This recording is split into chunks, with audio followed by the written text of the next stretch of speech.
Assalamualaikum warahmatullahi wabarakatuh. The Honorable Mrs. Nenglia Khairiyah as a lecturer of English language. Let me introduce myself. My name is Rahma Mahmudah. I am from Prodi PGSD second semester. I am student at STKIP Syekh Mansur. In this video, I will explain about folk tales. Sebelumnya, ada yang tahu folk tales itu apa? Folk tales bisa juga disebut dengan dongeng. Menurut Merriam-Webster, folk tales is a characteristically anonymous, timeless, and placeless tale circled orally among a people. Artinya, folk tales adalah sebuah kisah anonim, abadi, dan tidak diketahui tempatnya yang beredar secara lisan. Dan menurut Cambridge Dictionary, folk tales is a traditional story that people of a particular region or group repeat among themselves. Yang berarti, folk tales adalah sebuah cerita tradisional yang orang-orang ceritakan secara turun-temurun dari mulut ke mulut. Dongeng juga merupakan salah satu cerita rakyat yang cukup beragam cakupannya, serta berasal dari berbagai kelompok etnis, masyarakat, atau daerah tertentu di berbagai belahan dunia. Pada mulanya, dongeng berkaitan dengan kepercayaan masyarakat primitif terhadap sesuatu yang bersifat supranatural dan mengimplementasikannya dalam kehidupan manusia seperti animisme dan lain-lain. Istilah dongeng dapat dipahami sebagai cerita yang tidak benar-benar terjadi. Dongeng juga adalah sebuah sarana pendidikan, karakter yang dampaknya sudah dirasakan zaman dahulu kala. Nenek moyang dan orang tua terdahulu membuat dongeng untuk anak-anak dengan tujuan menyisipkan unsur pendidikan moral dan sebagai sarana hiburan. Dongeng juga menjadi salah satu media komunikasi untuk menyampaikan beberapa pelajaran dari pesan moral yang didapatkan, sehingga diharapkan anak dapat menerapkan apa yang sudah didengarkan dalam kehidupan sehari-hari. Dongeng juga merupakan hiburan yang menyenangkan untuk anak dan memberikan manfaat positif bagi anak. Di sini ada ciri-ciri folk tales. Yang pertama, dongeng merupakan salah satu prosa yang tidak benar-benar terjadi dan disesuaikan dengan kenyataan.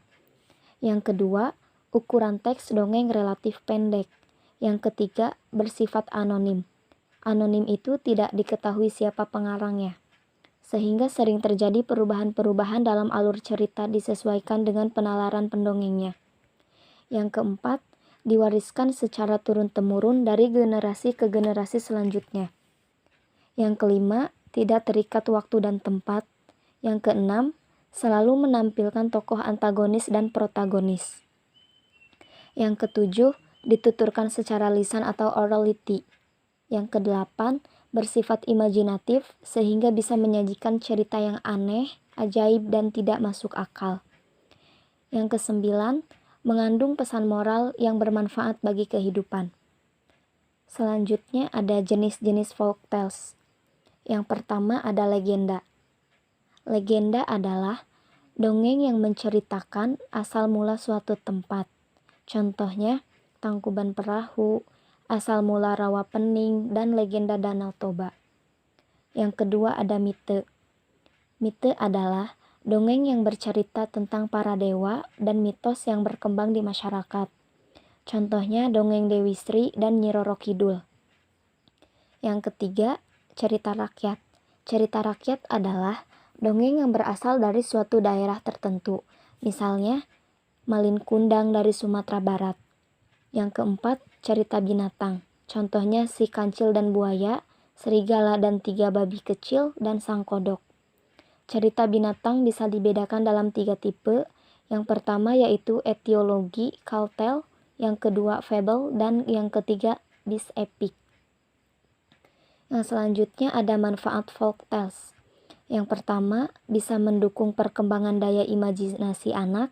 Yang kedua, meningkatkan kemampuan berbahasa untuk anak usia dini. Yang keempat, untuk mendukung perkembangan tumbuhnya nilai-nilai moral anak. Yang keempat, membentuk karakter positif anak. Yang kelima, sebagai sarana hiburan dan penyembuh trauma psikologis bagi anak. Yang keenam, meningkatkan tingkat konsentrasi anak. Yang ketujuh, merangsang pengetahuan dan rasa ingin tahu pada anak. Yang kedelapan, menumbuhkan dan mengembangkan minat baca pada anak. Yang kesembilan, merekatkan hubungan antara orang tua dan anak dalam kegiatan mendongeng. Yang selanjutnya ada struktur folktales. Yang pertama ada orientation.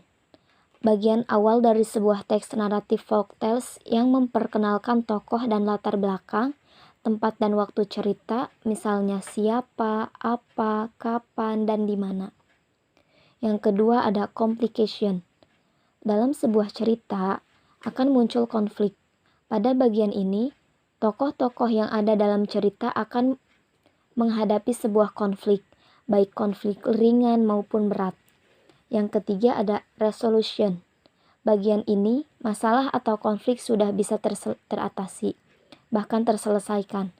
Artinya, akhir dari cerita biasanya nilai-nilai kebaikan, moral, dan nasihat terdapat pada bagian resolution ini atau yang disebut dengan koda.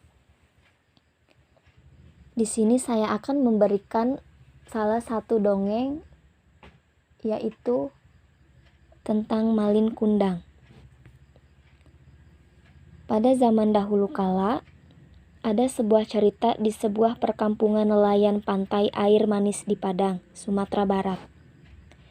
Ada seorang janda bernama Mande Rubayah yang hidup bersama anak laki-lakinya yang bernama Malin Kundang.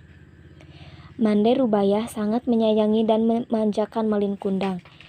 Malin kemudian tumbuh menjadi seorang anak yang rajin dan penurut. Ketika Mande Rubayah sudah tua, ia hanya mampu bekerja sebagai penjual kue dan mencukupi kebutuhan dirinya dan anak tunggalnya. Suatu hari, Malin jatuh sakit keras, sehingga nyawanya hampir melayang, namun akhirnya ia dapat diselamatkan berkat usaha keras ibunya. Setelah sembuh dari sakitnya, ia semakin disayang. Mereka adalah ibu dan anak yang saling menyayangi.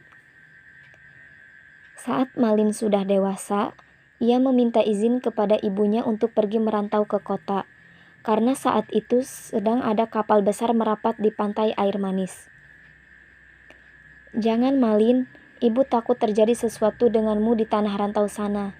Menetaplah saja di sini, temani ibu," ucap ibunya yang sedih setelah mendengar keinginan Malin yang ingin merantau.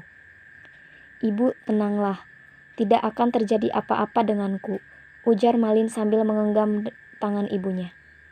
"Ini kesempatan, Bu, karena belum tentu setahun sekali ada kapal besar merapat di pantai ini. Aku ingin mengubah nasib kita, Bu, izinkanlah," pinta Malin memohon. "Baiklah, Ibu izinkan. Cepatlah kembali, Ibu akan selalu menunggumu, Nak," kata ibunya sambil menangis. Meski dengan berat hati, akhirnya Mande Rubayah mengizinkan Malin Kundang untuk pergi. Kemudian Malin dibekali dengan nasi berbungkus daun pisang sebanyak 7 bungkus. "Untuk bekalmu di perjalanan," katanya sambil menyerahkannya pada Malin. Setelah itu, Malin Kundang berangkat ke tanah rantau meninggalkan ibunya sendirian. Hari demi hari terus berlalu. Hari yang terasa lambat bagi Mande Rubayah. Setiap pagi dan sore, Mande Rubayah memandang ke laut. "Sudah sampai manakah kamu berlayar, Nak?" tanyanya dalam hati sambil terus memandang laut. Ia selalu mendoakan agar anaknya selalu selamat dan cepat kembali. Beberapa waktu kemudian, ketika ada kapal yang datang merapat, ia selalu menanyakan kabar tentang anaknya. "Apakah kalian melihat anakku, Malin? Apakah dia baik-baik saja? Kapan ia pulang?" tanyanya. Namun setiap ia bertanya pada awak kapal atau nahkoda tidak pernah mendapatkan jawaban. Malin tak pernah menitipkan barang atau pesan apapun kepada ibunya. Bertahun-tahun Mande Rubayah terus bertanya, namun tak pernah ada jawaban hingga tubuhnya semakin tua. Dan kini jalannya mulai terbungkuk-bungkuk. Pada suatu hari, Mande Rubayah mendapat kabar dari nahkoda yang dahulu membawa Malin. Nahkoda itu memberi kabar bahagia pada Mande Rubayah. "Mande, tahukah kau, anakmu kini telah menikah dengan gadis cantik, putri seorang bangsawan yang sangat kaya raya," ucapnya saat itu. Oke, Thanks for watching. I'm sorry for many mistake. Wassalamualaikum warahmatullahi wabarakatuh.